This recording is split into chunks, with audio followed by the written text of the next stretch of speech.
स्वतःच्या जीवावर, स्वतःच्या हिमतीवर, स्वतःच्या सामर्थ्यावर माणसाला कधीच निश्चिंत होता येणार नाही. कारण तो अशा पद्धतीनेच बनलेला आहे की त्याला नेहमी असुरक्षितता वाटत राहणार, भय वाटत राहणार, चिंता वाटत राहणार. तो अशा पद्धतीने बनलेला आहे. तेव्हा याच्यातून सुटण्याची त्याला गरज आहे. तेव्हा त्याला समर्थाचा हात धरावा लागतो आणि ती समर्थ शक्ती म्हणजेच ईश्वर आहे.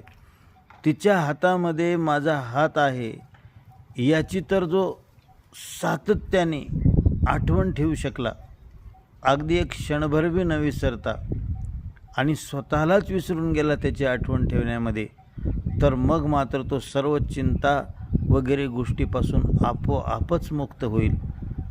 त्याला स्वतःची जाणीव